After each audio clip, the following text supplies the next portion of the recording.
आज का मेरा क्वेश्चन है आपसे, आप इतना ही इजीली आइस पर भी वॉक कर पाएंगे जितना इजीली रोड पर वॉक कर पाते हैं? ग्रेविटेशनल फोर्स क्या होता है? इन दोनों के सरफेसेस एक दूसरे को टच कर रहे हैं तो इनके बीच कॉन्टैक्ट फोर्स वर्क कर रहा है। फ्रिक्शन क्या होता है? बच्चे का कोई टॉय है, थोड़ी देर बाद वो रुक जाता है। क्यों रुक जाता है? हेलो स्टूडेंट्स, आज हम अपने चैप्टर लॉज ऑफ मोशन का एक नया कॉन्सेप्ट पढ़ते हैं। इसके कुछ कॉन्सेप्ट को हम अपने प्रीवियस वीडियोस में डिस्कस कर चुके हैं, जो आप हमारे चैनल पर जाकर देख सकते हैं।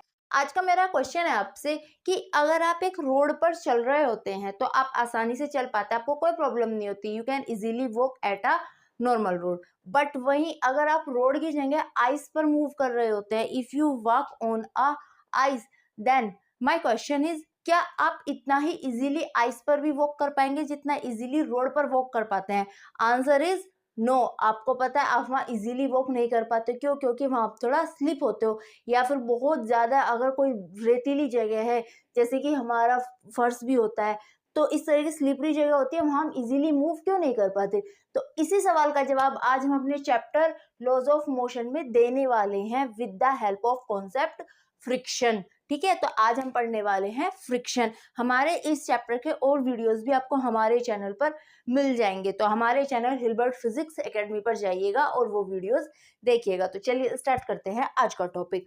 आज का हमारा फर्स्ट टॉपिक होने वाला है कॉमन फोर्सेस इन मैकेनिक्स। देखो, हमारे मैकेनिक्स में काफी सारे फोर्सेस वर्क करते हैं, ये हमें पता है, लेकिन जो कॉमन फोर्सेस होते हैं जो हम, तो there are some common forces, जैसे कि ग्रेविटेशनल फोर्स। ग्रेविटेशनल फोर्स क्या होता है? Gravitational force is a force of attraction by the earth on any object।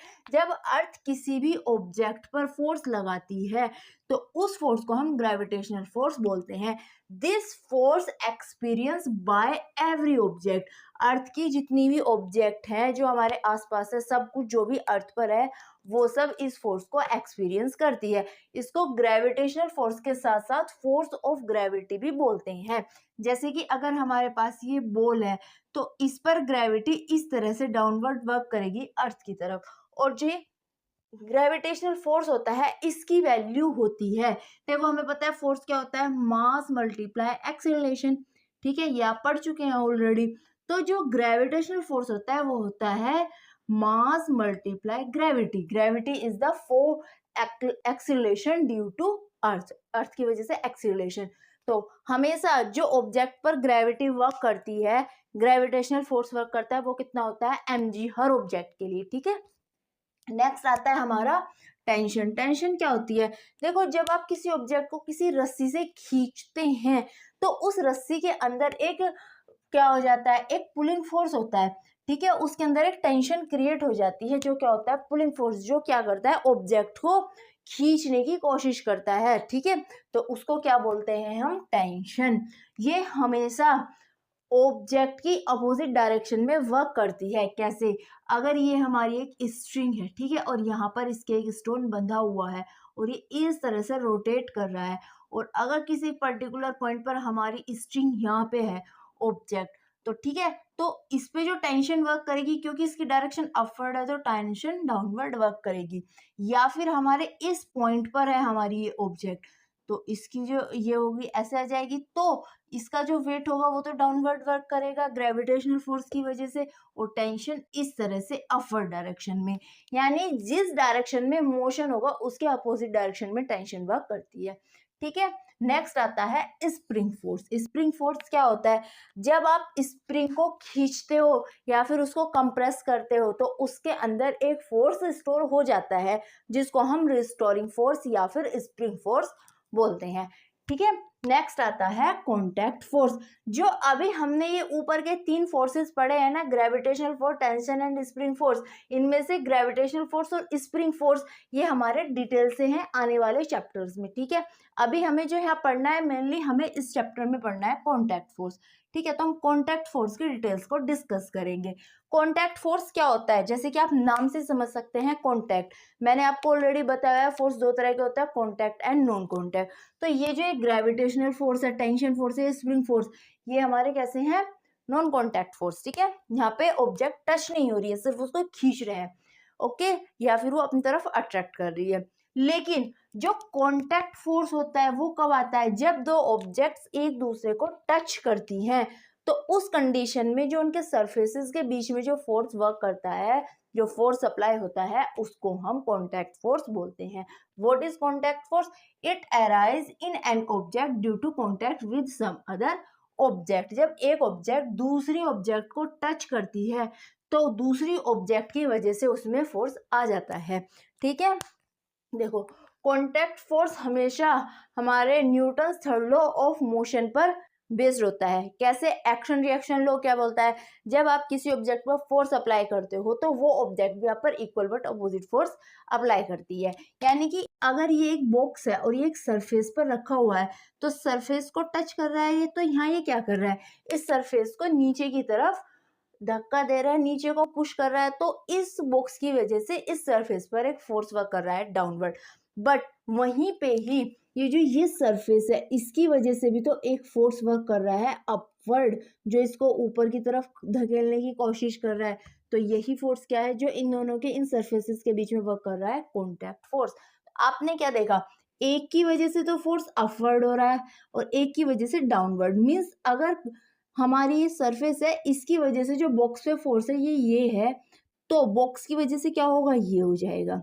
ठीक है, तो यहाँ आप देखेंगे contact force split into two forces. ठीक है, दो कंपोनेंट में टूट जाएगा। एक क्या होगा? परपेंडिकुलर कंपोनेंट हो जाएगा और एक होगा पैरेलल कंपोनेंट।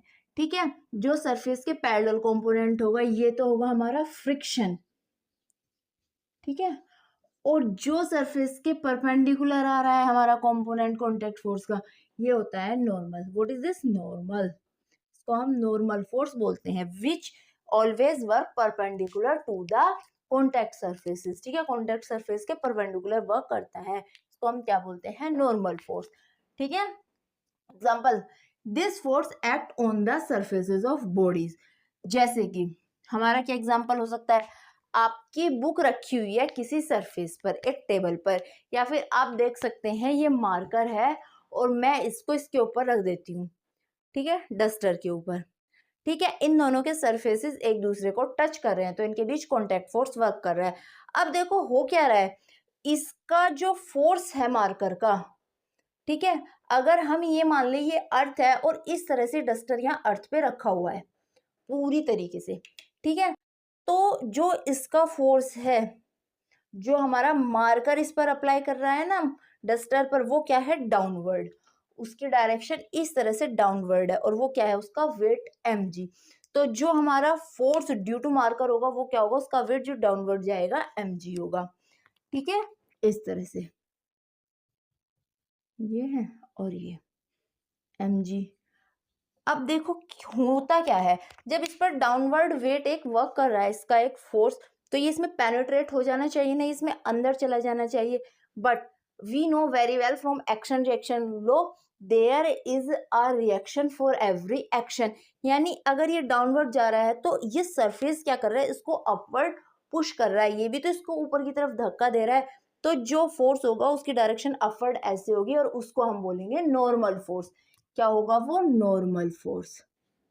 ओके, ये नॉर्मल फोर्स क्या कर रहा है? इस बुक को रेस्ट में रखे हुए है, क्योंकि क्या हो रहा है? नॉर्मल फोर्स अपवर्ड जा रहा है और वेट नीचे जा रहा है mg मास। ठीक है, वेट जो है, तो उस वजह से क्या होगा? नेट फोर्स जो हो जाएगा जीरो हो जाएगा। और हमें पता है ऑब्जेक्ट पर जब तक नेट फोर्स जीरो रहेगा वो मूव ही नहीं कर सकती है, उसके अंदर कोई मोशन नहीं हो सकता है। ठीक है, तो कॉन्टैक्ट फोर्स मेनली किस में हेल्प कर रहा है? हमारे मोशन को रोकने में। जैसे ही या तो हमारे ऑब्जेक्ट का वेट डाउनवर्ड जो है वो नॉर्मल फोर्स से ज्यादा हो जाए, या फिर नॉर्मल फोर्स की वैल्यू ज्यादा हो जाए हमारे वेट से, या फिर कोई अदर कंडीशन है जिसपे हम ये दोनों वेट तो बैलेंस है लेकिन हम एक्सटर्नल फोर्स अप्लाई करें, जिस वजह से क्या होगी? ऑब्जेक्ट इस तरह से मूव करना स्टार्ट कर देगी। ठीक है, अब देखो ये बैलेंस है, लेकिन अगर मैं इसको हल्का सा पुश कर दूं तो क्या हुआ? जो एक्सटर्नल फोर्स ने वर्क किया वो क्या हुआ? एक्स्ट्रा।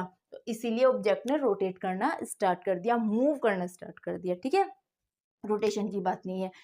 पढ़ते हैं importance of contact force. Contact force की इंपॉर्टेंस क्या है? आपने देखा अगर यहाँ पे कॉन्टैक्ट फोर्स वर्क ना कर रहा होता तो क्या होता? Book will be penetrate inside the table, और वो इसके अंदर जाते जाते नीचे तक चली जाती। तो ये क्या करता है? इट कंट्रोल्स एवरीडे मूवमेंट, हमारे जो रोज के एवरीडे मूवमेंट्स होते हैं उनको कॉन्टैक्ट फोर्स कंट्रोल करता है। मेक टास्क पॉसिबल, कोई भी टास्क है, कोई भी वर्क है, उसको पॉसिबल बनाता है। प्रिवेंट स्लीपिंग, स्लीपिंग को कैसे रोकता है? अभी आप जब फ्रिक्शन पढ़ेंगे ना वहां आपको समझ आ जाएगा। स्टॉप फॉलिंग, गिरने से बचा रहा है हमारी बुक को, और ये ट्रांसफर कर रहा है एनर्जी को। We talk about the friction, this is the main topic of today's lecture. आज के लेक्चर का मेन टॉपिक क्या है हमारा? फ्रिक्शन। फ्रिक्शन क्या होता है? Resistive force that oppose the relative motion, force जो मोशन को अपोज करता है। देखो आपने देखा होगा जब आप किसी चीज को इजीली ऐसे छोड़ देते हैं फर्श पे, ठीक है, आपकी कोई बॉल है, आपने ऐसे फर्श पे लुढ़का दिया, या फिर बच्चे का कोई टॉय है, थोड़ी देर बाद वो रुक जाता है। क्यों रुक जाता है? देखो आपने तो उस पर फोर्स लगाया है लेकिन वो थोड़ी देर बाद रुक गया। लेकिन वहीं अगर एक बड़ा सा बर्फ है, आप उस पर छोड़ रहे हैं उसको उसी स्पीड पे, तो वो क्या होगा? वो बहुत ज्यादा आगे तक जाएगा। हो सकता है वो रुक जाए, ठीक है, मैं ये नहीं कह रही है नहीं रुकेगा, लेकिन कंपेयर टू नॉर्मल रोड, अगर आप एक नॉर्मल रोड की बात कर रहे हैं और एक आइस रोड की बात कर रहे हैं, तो उन दोनों का अगर हम कंपैरिजन करेंगे तो नॉर्मल रोड पे जल्दी रुक जाएगा कंपेयर टू आइस। आइस पे वो बहुत ज्यादा टाइम तक चलता है। उसकी वजह क्या होती है? देखो सिंपल बात है, किसी ऑब्जेक्ट की अगर आप स्टेट को चेंज कर रहे हैं, उसके मोशन को चेंज कर रहे हैं, तो वहाँ क्या है? मोमेंटम को आप उसके चेंज कर रहे हैं, और मोमेंटम चेंज करने के लिए आपको क्या करना पड़ता है? एक्सटर्नल फोर्स अप्लाई करना पड़ता है, नहीं करना पड़ता? हम लास्ट लेक्चर में मोमेंटम को डिटेल से डिस्कस कर चुके हैं, ठीक है। तो मोमेंटम को चेंज करने के लिए आपको उस पर एक्सटर्नल फोर्स अप्लाई करना पड़ रहा है। अब आपने तो एक्सटर्नल फोर्स अप्लाई करके उसको पुश कर दिया, आगे भेज दिया, लेकिन वो तो रुक गई है, यानी उस पर एक और फोर्स है जिसने वर्क किया है, जो उसको रोक रहा है। वही फोर्स हमारा फ्रिक्शन फोर्स होता है, जो उस सरफेस और उस टॉय के बीच में वर्क कर रहा है, इन दोनों के सरफेसेस के बीच में वर्क कर रहा है, जो क्या कर रहा है? Oppose the motion. यानी कि अगर ऑब्जेक्ट ऐसे जा रही है ना आगे, आपने इसको आगे इस तरह से पुश किया है, इस तरह से धक्का दिया है, तो फ्रिक्शन इस तरह से वर्क करेगा, ठीक है। अगर आपने इससे इस एफ एक्सटर्नल फोर्स के साथ इसको पुश किया है आगे, तो फ्रिक्शन पीछे की तरफ वर्क करेगा, यानी वो इसको खींचेगा। इस फोर्स को हम क्या बोलेंगे? फ्रिक्शन फोर्स बोलते हैं। Friction works always in the opposite direction of motion.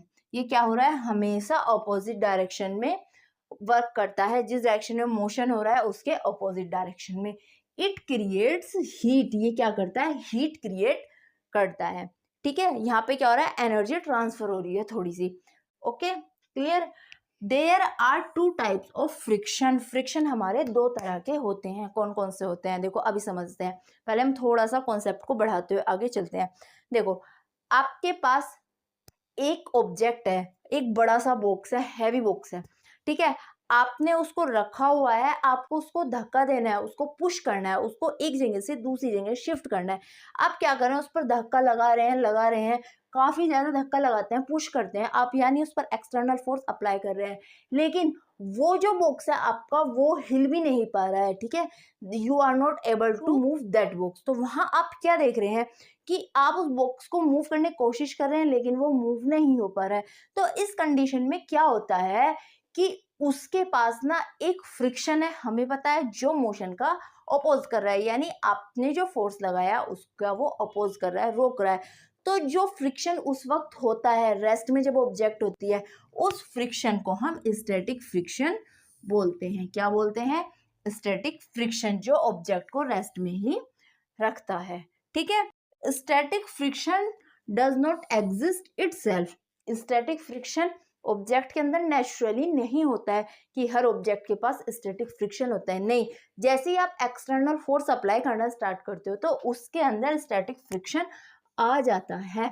जितना ज्यादा आप एक्सटर्नल फोर्स अप्लाई करोगे उसका स्टैटिक फ्रिक्शन उतना ही ज्यादा बढ़ता जाएगा, but at a certain limit, उसकी भी एक लिमिट होती है। Static friction contain a certain limit, ठीक है, क्या होती है? इसकी एक सर्टेन लिमिट होती है। उस लिमिट के बाद जब आपके स्टैटिक फ्रिक्शन की लिमिट सपोज n है, इतना ही हो सकता है, लेकिन जैसे ही आपका एक्सटर्नल फोर्स n के इक्वल होने के बाद n से ज्यादा हो जाता है, तुरंत ऑब्जेक्ट मूव करने लगती है, ठीक है। तो किसी भी जो ऑब्जेक्ट का स्टैटिक फ्रिक्शन होता है ना, वो इक्वल्स टू होता है म्यू एस न्यू। ठीक है, अब ये क्या है न्यू? न्यू तो हमें पता है नॉर्मल फोर्स। कोई भी ऑब्जेक्ट आप उसको खींचने की कोशिश कर रहे हैं तो उस पर एक नॉर्मल फोर्स वर्क करेगा। देखो आप इसको ऐसे आगे लेके जा रहे हो, इसका वेट डाउनवर्ड वर्क कर रहा है और इस पर नॉर्मल अपवर्ड वर्क करता है, नहीं करता है? ठीक है, ऐसे आपने फोर्स एक्सटर्नल फोर्स अप्लाई किया इस पर, और इस पर एफ एस, इस तरह से इस पर स्टैटिक फ्रिक्शन काम कर रहा है ऑपोजिट डायरेक्शन में। ठीक है, टू द मोशन। तो वैल्यू जो होती है एफ एस की वो इतनी होती है। जब ये वैल्यू पूरी इसके इक्वल हो जाता है हमारा अप्लाइड फोर्स, तो उस कंडीशन में उसके बाद जैसे ही आप एफ एक्सटर्नल की वैल्यू बढ़ाते हो तो हमारी ऑब्जेक्ट मूव करना स्टार्ट कर लेती है। अब क्या होता है, जैसे ऑब्जेक्ट मोशन कर रही है और आपने उसको छोड़ दिया, आपने अपना एक्सटर्नल फोर्स वहां से रिमूव कर लिया, तो थोड़ी देर बाद ऑब्जेक्ट रुक जाएगी, नहीं रुकेगी। अगर आप किसी टॉय को फेंकते हैं अर्थ सरफेस पर धीरे से, तो आपने देखा है ना थोड़ी देर बाद वो रुक जाता है। क्यों? क्योंकि उसके पास अभी भी फ्रिक्शन है। उसका फ्रिक्शन, स्टैटिक फ्रिक्शन यहाँ पर खत्म हुआ, लेकिन अब उसके पास है काइनेटिक फ्रिक्शन। कौन सा फ्रिक्शन? Kinetic friction. इस फ्रिक्शन को हम क्या बोलेंगे? Kinetic friction. Kinetic friction is the friction during the motion. Object के मोशन के दौरान जो उसके अंदर फ्रिक्शन होता है उसको हम उसका काइनेटिक फ्रिक्शन बोलते हैं। याद रखना, जब ऑब्जेक्ट रेस्ट में होती है और हम उस पर कोई फोर्स अप्लाई कर रहे होते हैं, वी ट्राई टू पुल और push them, then in that condition the friction force inside the object is known as static friction. It has a certain limit. Okay, next kinetic friction is the friction during the motion. It is independent to velocity. इसका और velocity का कोई relation नहीं होता है। ऐसा नहीं है कि वेलोसिटी ज्यादा होगी तो फ्रिक्शन कम होगा, या फिर फ्रिक्शन कम है तो वेलोसिटी ज्यादा होगी। नहीं, इसका रिलेशन सिर्फ और सिर्फ हमारे सरफेस से होता है, वहां पर कितना हमारा नॉर्मल फोर्स वर्क कर रहा है। ठीक है, म्यू एस जो है वो है हमारा कोफिशिएंट ऑफ स्टैटिक फ्रिक्शन, और जो हमारा काइनेटिक फ्रिक्शन होता है उसका फॉर्मूला होता है F K is equals to mu के न्यू। ठीक है, जहाँ पे म्यू क्या है? कोफिशिएंट। म्यू के is coefficient of kinetic friction. Is that clear? समझ आ गया आपको फ्रिक्शन क्या होता है, किस तरह से वर्क करता है? ठीक है, जो हमारी आइस होती है उसका फ्रिक्शन मिनिमम होता है, इसीलिए आइस पर चलना मुश्किल होता है, बल्कि हम उस पर स्लिप हो जाते हैं। तो हम स्लिप कहाँ होते हैं? उन सरफेसेस पे जहाँ पर फ्रिक्शन बहुत ज्यादा कम होगा। जितना ज्यादा फ्रिक्शन होगा आपको वहां से ऑब्जेक्ट को हटाने के लिए, ठीक है, अगर आपको कोई ऑब्जेक्ट है, हैवी ऑब्जेक्ट है, एक पॉइंट से दूसरे पॉइंट पर लेके जानी है, तो आपको क्या करना होगा? उस पर बहुत ज्यादा एक्सटर्नल फोर्स अप्लाई करना होगा। या फिर अगर आपका हैवी लोड है और आपका एक बड़ा सा बॉक्स है, ठीक है, और आपको उसको एक स्टेट से दूसरी स्टेट पर ले जाना है, एक जगह से, एक रूम के अंदर आप उसको शिफ्ट कर रहे हैं एक पॉइंट से दूसरे पॉइंट पर, जैसे कि यहाँ से आप इसको यहाँ लेके जा रहे हैं, तो सबसे पहले आपको क्या समझना होगा? इसकी फिजिक्स। और आपको क्या करना होगा? कोशिश करनी होगी फ्रिक्शन कम करने की। अगर आप फ्रिक्शन कम कर पाए तो आप इजीली इसको मूव करा पाएंगे। ठीक है, या तो आपका एक्सटर्नल फोर्स बहुत ज्यादा अप्लाई करना होगा, या फिर आपको उसका फ्रिक्शन कम करना होगा। ठीक है, अब फ्रिक्शन कम कैसे किया जा सकता है? क्वेश्चन ये आता है। ठीक है भाई, फोर्स के लिए तो आपको 2 4 5 6 लोग लगेंगे अगर आपको उस बॉक्स को, ठीक है, उसको हटाना है वहां से। बट लेकिन अगर आपके पास इतने लोग हो ही ना कि आप एक्सटर्नल फोर्स ज्यादा लगा पाओ, तो उस कंडीशन में आपको फ्रिक्शन को कम करना होगा। और फ्रिक्शन कम करने के लिए कॉन्सेप्ट आता है रोलिंग फ्रिक्शन का। ओके, रोलिंग फ्रिक्शन क्या होता है? जब ऑब्जेक्ट रोटेट करती है, रोल करती है, जैसे कि हमारे व्हील होते हैं, तो उस कंडीशन में जो व्हील है, जो रोलिंग ऑब्जेक्ट है, उसके सरफेस और ग्राउंड सरफेस के बीच में जो फ्रिक्शन वर्क करता है उसको हम रोलिंग फ्रिक्शन बोलते हैं। What is rolling friction? Resistive force that slow down an object when it rolls. क्योंकि फ्रिक्शन है तो स्लो डाउन तो करेगा ही करेगा वेलोसिटी, ये बात तो क्लियर है, इसमें तो हमें कोई डाउट है ही नहीं। ठीक है, लेकिन जो रोलिंग फ्रिक्शन होता है ना, ये हमारे नॉर्मल स्टैटिक फ्रिक्शन से बहुत ज्यादा वीक होता है। ठीक है, जो नॉर्मल फ्रिक्शन है, या फिर आप बोल सकते हो स्लाइडिंग, जब आप ऑब्जेक्ट को स्लाइड करा रहे हो, खींच रहे हो, तो स्लाइडिंग फ्रिक्शन से कम होता है। कैसे?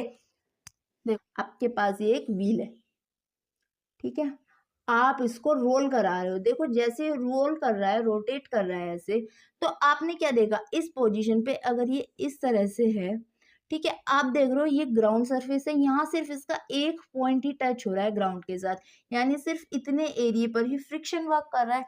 अब जैसे ही आप उसको आगे रोल करा देते हो तो क्या होता है, ये यहाँ ये वाला जो पार्ट है ये यहाँ आ जाएगा, ठीक है, ओके ओके।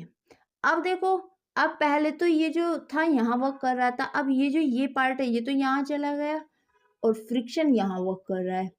तो आपने क्या देखा, जो फ्रिक्शन है वो ग्राउंड और ऑब्जेक्ट के बहुत स्मॉल एरिया पर वर्क कर रहा है। तो इसलिए जितनी ज्यादा कम जगह पे फ्रिक्शन वर्क करेगा ऑब्जेक्ट के, जितने कम एरिया पर, जितनी कम सरकमफ्रेंस पर, उतना ही ज्यादा क्या होगा, इजी होगा ऑब्जेक्ट को एक पॉइंट से दूसरे पॉइंट पर ले जाना। तो वहां पे फ्रिक्शन क्या होगा, बहुत ज्यादा कम होगा। So rolling friction is very less than the sliding friction. इसीलिए अगर हमें कोई हैवी बॉक्स लेके जाना है और हम एक्सटर्नल फोर्स ज्यादा अप्लाई नहीं कर सकते, तो उस कंडीशन में हम क्या करेंगे कि उसके नीचे टायर्स लगा देंगे, पहिए लगा देंगे, व्हील लगा देंगे, जिससे वो रोल करे, जिससे क्या होगा, फ्रिक्शन डिक्रीज हो जाएगा और हम उस ऑब्जेक्ट को, उस बॉक्स को एक प्लेस से दूसरे प्लेस पर इजीली शिफ्ट कर पाएंगे। Is that clear? ठीक है, समझ आ गया फ्रिक्शन क्या होता है और क्यों हमारी लाइफ में ये रोज के लिए इम्पोर्टेंट होता है।